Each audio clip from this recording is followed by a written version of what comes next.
Welcome to the Golden Nuggets.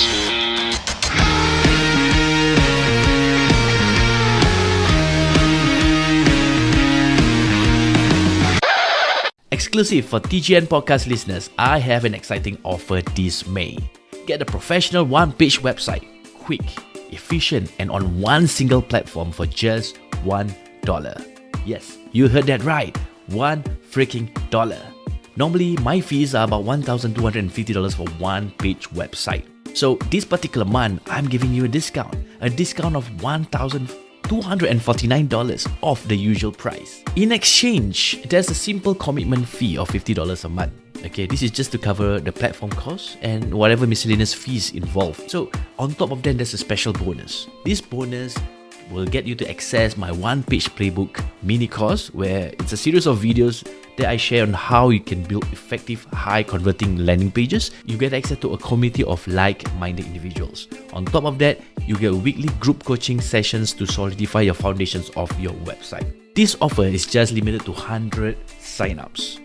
Yes, 100 signups, and spots are filling it fast. So it's valid only for this month. Anything above this month, it's off. Okay, so first come, first serve. Sign up today at $1website.shop/TGN. I repeat, $1website.shop/TGN. Don't miss this one. I'll see you guys on the other side. Hey everyone, welcome back to another episode of the Golden Nuggets podcast. We still have Marion with us, and this is part 2. Amin, take it away. All right, so Marion, earlier you were talking about the story about how your very first viral video got out there, and I think I saw some articles that was even written about it. Can you share with us your experience when you were going through that moment at that point of time? Yeah, I think it's very special for every creator to have one first very viral video, and it's the goal of everyone. And then when it finally hits, you're like constantly refreshing your feed and looking at the comments and likes going up, which is very satiating. Not gonna lie. Yes. That was also the very first time I got in touch with a lot of hate comments. Okay. I think for a very long time, I didn't get any critical comments or bad comments on my content. So that was the very first time where I got very mean comments. I think the worst that I ever got was, "You stupid racist bitch, go back to your country." And I was just wait, so that comment was from the POV 177? Yes. And yeah, maybe the video is just a 6 seconds funny entertainment video with a funny music, and I just literally could not understand how someone is in such a bad mood. Yeah, how did someone get so offended by you being tall? I don't know. I don't know. And how is that being racist? I don't know. I honestly, I think for 99% of the comments I get, I don't understand the comments, because I think my content is quite light and I don't put a lot of controversial statements in them or any political aspects, anything. So this is the reason why I think I can handle hate comments quite well. Because in my opinion, I just feel very sorry for these people. I mean, if you have to sit at home in front of your laptop or your phone and just comment mean things on a generally entertainment video, I think it's very sad. And I mean, I did a video about overrated things in Singapore, where I talked about the Singapore Flyer. Yeah, $40 for a ride is just overrated in my opinion. Yeah. And it has nothing to do whether or not I love Singapore or not. It's just a tourist attraction that I want to share. I don't think it's worth the money. So for this video, I got a lot of hate comments. Well, if you don't like Singapore, then go back to your country, you stupid angmo, stupid foreigner, fuck off, like everything. Oh, someone knows what's angmo now. Angmo, foreigner. Yeah. I think, by the way, this is a good question. This is the first YouTube comment I ever got, just a single word, angmo. And until this day, I still cannot figure out whether or not this is an insult or not. Okay. So until today, you don't know? Well, I think people would tell me that it's either or. You can mean it as like offensive, but then also it's just a fact. And I am a foreigner. I mean, it's just facts. Angmo is not foreigner. Ang It's, Mo is white Yeah. guy, white man. Yeah, white. white person. Yeah. White person. Yeah. Yeah. So I'm sure you know Ang Mo Kio, right? Yeah. So that's actually a white person's bridge. Yeah. You learned something new I today. learned something new. Very good. Yeah. So it's not really a hate word, or it's not really a curse, but it's just a term like Yeah, it's just a term. yeah. Okay. Like good. bro. Bro. Yeah. Yeah, it's Okay, something you like think this guy wanted to be friends with me? Probably not. But I guess it kind of like becomes racist because it means white person. I don't know. it's Man. fine. I don't know. It's Yeah. fine. I don't know. And yeah, anyway, yeah, this was the video that got the most hate comments so far. And Okay. even until now, like out of the blue, some people comment, stupid blonde bitch. Okay. That's okay. But don't worry. I mean, you talk about Singapore Flyer, right? I used to drive tourists in Singapore, and I will bring them along that bridge that you so loved. Yeah, I still love it. CP there. Yeah, seeing the Singapore Flyer, and then just going ahead. Before that, you start to see the Gardens by the Bay. Yeah. So as a driver, I will like have to explain to the tourists like, oh, so this is Garden by the Bay, and so and so. We have the Singapore Flyer where there's 28 capsules, and it turns around one whole round is 28 minutes, and we have didn't know that. the Marina Bay Sands and that kind of stuff, right? So it's quite normal that even when I bring tourists to the Singapore Flyer, so they were like, it's just like that, and I'm like, yeah. So I would tell them that it's only worth it if you want to go, if you want to have some private time with your partner or whoever, to just go up there, have some private conversations, and still see something. But from my experience and from my research, 28 people can fit in a capsule. That's not very private. Yes, yeah. So I mean, because when I drive them, it's usually in the day, and there's not a lot of people, so you tend to get your own capsule. True. I got mine as well, but it's still not worth it. Yeah, no, It's very slow. yeah, Yeah. Nothing much to see. Also, it's the same thing. Yeah. yeah. Yeah. Okay. So, how did it affect you? All these hate comments. Like, were you at any point of time depressed when you see these kind of things? As mentioned before, I think it's also a character trait that I don't get affected by these hate comments because I truly stand up for what I post. And as long as you really believe in what you're posting, then I don't think it can really hurt you. I really think that if someone has never met me in person and has just seen my content, maybe one video and needs to post this, I don't feel affected. I just feel very sad for this person because posting hate comments comes from a pure insecurity from yourself, and so I can really laugh about it. And I've been starting to post these screenshots of hate comments to my story, which gives me the best engagement, and people would really say, I'm so sorry, I'm ashamed for my Singaporean people here. And I say, don't apologize, I feel so sorry for them, and I'm just gonna laugh about it. But did it take a while? Because I think when it first struck you, I think, like you said, this was the first time that you hit, somebody actually gave you a criticism. I mean, I was prepared that it was coming. Everyone says, and it's just part of the game. I knew sooner or later I will get these hate comments. So I was just waiting for it So you're prepared. mentally. Do you share this with your family at home? Yeah. Sometimes I screenshot it and send it to my mom, and my mom's like, these cruel people, I cannot believe. And then, I mean, yeah, we all know this is how it is, and we can laugh about it. Okay. Nowadays, a lot of people think that influencers have the very high life, very chill, Luxury. luxurious life. Can you share with people who have this perception all the challenges that you actually face as a content creator? Yeah, I'm very happy that you mentioned this because I really think there's a big misconception out there of what it means to be a content creator. People see these 20 seconds videos, you get the goodie bags, you get to attend the events, and they often don't know how much work it is to produce such a video and what it means on a daily basis to make your living out of it.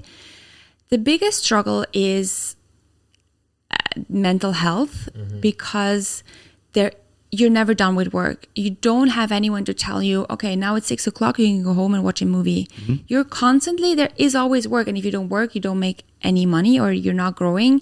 And it's also, you're never finished. There's always someone commenting on your post and you can always reply and you can always create more. And especially last November, being almost one into my journey, I realized what it means facing mental health issues, where I was having coffee with friends and I could literally only think about, okay, later on I have to film this and this coffee looks actually quite nice. Maybe I should take a video. And if I go to Thailand next week, what content I'm going to shoot. And when I was traveling, I could only focus on what's content. I just looked out, like it was just constantly on my mind and I could rarely switch off of anything. So yeah, as I mentioned, when I was having conversations with friends, I could not really 100% focus on this because I knew that when I would return to my inbox, there would be 50 messages I will have to reply to. And learning over time that if you don't reply within 2 hours, nothing's going to happen. And even if you don't post for a day or two, nothing's going to happen. But I was just so passionate and I was so motivated to make this work that I felt like I needed to give 100% 24 hours of the day, which is just not sustainable at all. And also, for what people underestimate a lot is for a brand deal video, how much work it goes into the video. There is, first of all, administrative work. They reach out to you and you have like 5 to 6 emails just negotiating the price. After negotiating the price, you have to prepare a script. It has to be approved. It goes back and forth. Then you go and collect the products maybe, or they send it to you, and then you have to shoot at a store. Yesterday I could not find Guardian for like 20 minutes, so I walked around the mall.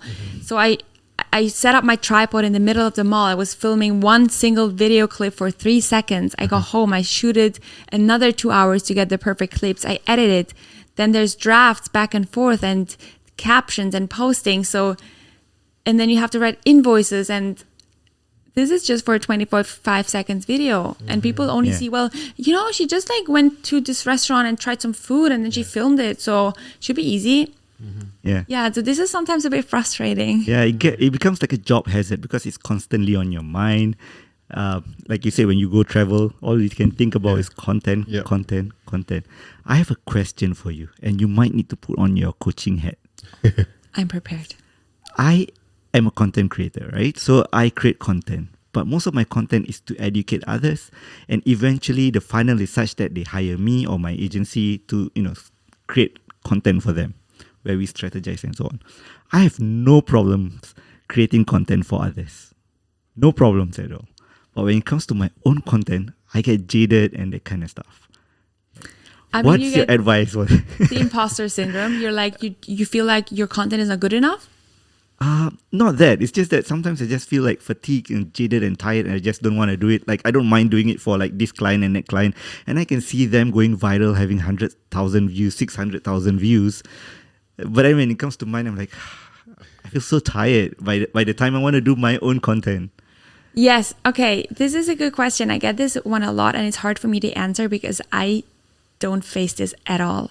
I can generally say that enjoy editing videos for my personal content, maybe sometimes not the brand ones because they're usually a bit more strict, but I genuinely enjoy creating for myself every time. But what I would suggest to you is to get more inspiration of other creators and see what works. Because usually when you see what works for others, the chance of that it works for you is quite high. And then you also, I don't say you have to copy anyone, don't ever do that. But just get that video idea and try to put your own spin on it. Because that I think motivates you that you're kind of going to the right directions because it has worked on social media before. And yeah, think of what you want to achieve with this piece of content. Think of the person who's going to view it. What is it? Try to evoke emotions, because I think whenever I create content that I'm passionate about it and that evokes emotions for myself, I prefer to work with it a lot more than just a very basic piece of content that just gives away facts. Okay. So for Thank you. Hanafi, your advice will be for him personally, think of something new that is not done before and add his own spin. But for his clients, perhaps use what is already working, which I think you are already doing that for your Yeah, clients, I'm already right? doing it for my clients. Yeah. It's just for my own self. Okay. So just now you were mentioning about mental health and how you actually start thinking about mental health when you started creating content. How do we connect the dots there? Like you mentioned about you think about how to come up with this piece of content when I'm going on my holiday, but how is that fact connected to mental health? The fact that you are self-employed and that nobody tells you what to do, I think is just a main factor of a potential risk of being burnout. Because as I mentioned, you don't have anyone to tell you what to do. Every day I wake up and it's my own decision of, do I work today or not? Yes, I can go on a holiday for 3 months. Yeah. Very happy Yeah. to do so, but then nobody's going to pay my bills. And Yeah. I think that it's very exhausting to constantly push yourself to do this. Especially I do a lot of pitching to brands. So I just constantly need to find the energy myself to be creative, put myself out there, attend events, write emails. I don't have anyone to tell me when it's good, right? Even when I finish a piece of content, I don't have anyone to tell me, yeah, that's good, you can post it. It's everything is in my own decision. And I face a million decisions every single day. Every story I post, everything is in my hands, which is great. I have the freedom. I can do whatever I want. But honestly, sometimes I just wish that I had someone to tell me what to do. And how do you protect your mental health at this moment? At this moment, it is really that I tell myself I don't have to finish everything within that single day. And I work a lot with to-do lists of saying, today I want to achieve this and this. And after I did this, it's okay. I can read my book. I can go out with friends. So then I still get the feeling of I have accomplished my day and my daily task, but also I don't feel this struggle of, so when is my days finished? When can I stop for today? And also when I travel, I tell myself, is this content or not in advance? So I tell myself I want to record 2 videos about Thailand and I try to make sure I get the content for these videos. And after that, I leave my phone in my pocket and I just enjoy. So I know that I don't have to take every video and every shot that I could potentially use. I just know what I need. I make sure I get the shots and then my head is free. And when you travel or when you went back home for holidays, do you have because you mentioned you post every day, right? Do you have like backdated posts that you already schedule, or? Well, that's the plan. The plan is always to come prepared on a holiday with 10 pieces of content. Ideas, right? Yeah, so that is the ideal world. And I have prepared videos, but not always for every single day, not gonna lie. And it does stress me out. I'm also not gonna lie about that. Okay. And I think it's okay. I think it's okay to admit that it stresses you out. And I also communicated this to my family, especially in winter, saying, hey, I'm here now. And I know that I still have to be online. I just cannot put my phone away for a week, even though I wish I could. But I just can't. I also enjoy doing that. So I set myself some boundaries of communicating with the people I'm around with. So when I tell them, hey, I would like to shoot this one for a video, everyone's everyone's very understanding and saying, hey, can I help you? So this helped me a lot. And I also just don't post every single day. So I post maybe every second day for a week, and nothing happens if you do that for a week. I actually have 2 questions, but I think you answered the second one, which is like some of the challenges that you go through as a content creator. So the other question that I wanted to ask was, interestingly, you mentioned being self-employed. Have you ever thought of being self-employed when you were young? Yes, I have, because my father was self-employed. My father owns a law firm. So I kind of realized this would be my ultimate goal, because you can schedule your own timings. As soon as I had my first internship at a radio station, I was a radio host for a year, which was very cool and I enjoyed it a lot. But there I realized I don't want to work for anyone else because I hated to be tied to such regulations that I just have to follow without getting like more or less remuneration. For example, I was always someone who worked very efficient and I loved my job. But even though I worked quite hard, I wasn't able to leave the office earlier. I just had to stay until 6. And even though I just like watched random YouTube videos, I just had to stay there. And that was such a waste of time. Yeah. And I think that you just put so much more quality into your work if it's for yourself. And I work so much more than I would if I was just employed by a company, for sure. But if it's for yourself, you're just you're willing to go the extra mile because you can definitely see the results that you're working for yourself. Yeah. That's why I think I could never go back to being employed. Your father owns a law firm. Was there plans for him to hand it over to you or something? So, yeah, funny question. I knew from the very, very first day I got in touch with any law firms that I would never want to be part of it. Okay. Fun fact is I grew up in an environment with all lawyers. My uncle owns a law firm. My brother just passed the law exam. If you see this, family of lawyers. Yeah. So yeah, my brother just passed a law exam. Congratulations to him. This is a very big step. This was never for me sitting on a desk writing or studying something. I loved uni, but I loved the freedom of going to classes and do my own work at 3 a.m. if I had to, if I wanted to.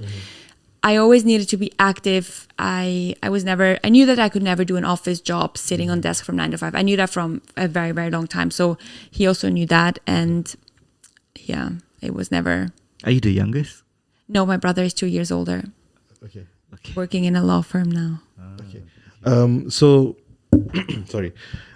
Your dad owns a law firm, and what does your mom do?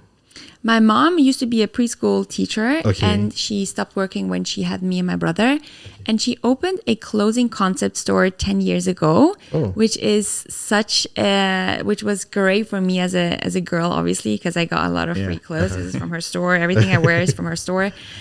So it was a passion project for her as well. And it showed me again, and she taught me, I could never work in an office store, but it's my own office. It's my own clothing store. So I'm willing to stay long and put in the extra work. And this is, again, where I got in touch with what it means being self-employed.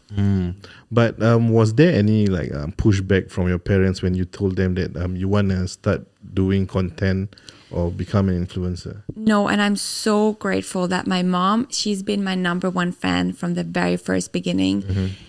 She has been supportive, from the very first second, and said, well, I can see that you're so passionate about it. And she's been pushing me to follow my dreams from the beginning. And I'm super grateful for that. Especially since I feel like in Switzerland, people don't know much about content creation.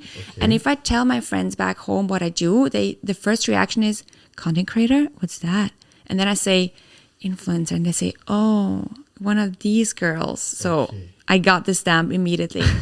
And I really, because it's just not an industry there. People don't do it, even though I think there is a demand and people would love to do it, but they're too shy. Nobody is, if I would pull out my camera, like my front cam, and talk in public, people would stare at me.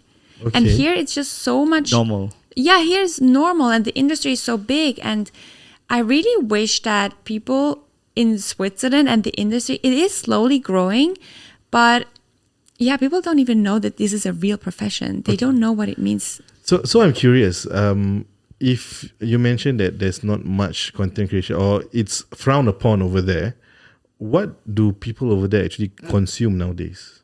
They consume social media. They don't create. They don't create. They're not producers. They are consumers. I don't have one single friend that is a creator. They just consume. I see. But mostly, either it's their friends' accounts or it is from creators from Germany, US, but not from. I know. Also, the industry is very small. Okay. Okay. I think one final question from me before we end this part. Okay, so when I used to vlog a lot, like with the big camera, with the gimbal and the big microphone everywhere, and I kind of like got used to doing it in Singapore. When I was traveling, right, in Australia, I got like extremely shy, like kind of like embarrassed. I feel like I'm embarrassing myself in public with the big camera. And this Aussie guy, it was in Australia, this Aussie guy just like, dude, do your thing. I'm not paying your bills. Keep doing it. That kind of stuff, right? And it started to get me rolling. Do you ever get shy or do you feel embarrassed recording yourself, shooting in public? I think I'm very lucky with my personality that I don't care. And I have always been like that. I'm never rude and I would never do anything to offend anyone. But I have this one sentence in my head that just makes me do anything I want. And that is, nobody cares about you. And the fact that people get imposter syndrome is that they think that the world revolves around them. And people see their content and they see they have a pimple on their forehead. And I say, nobody cares. And if I walk down the street and people give me a strange look holding the camera, maybe they think for 1 second, what is she doing there? And then That's it. they will not think about it at all. I will, first of all, never see them again in my whole life. And even if I do, so what? Would you think that a guy standing on the street holding a camera is strange? No, for me, Yeah. no. So why would they think otherwise? Well, that's a very brilliant golden nugget to Yeah. overcome imposter syndrome. Yeah. I think Marion has shared with us a lot of golden nuggets. If you Yes. have listened to part 1, she's shared how she grew her account from 0 coming to Singapore. And she's even shared like all the challenges that she's faced through and now like the imposter syndrome. And I think we're going to uncover a lot more, right? In part 3. Stay tuned. Stay tuned, guys. See ya. Bye-bye.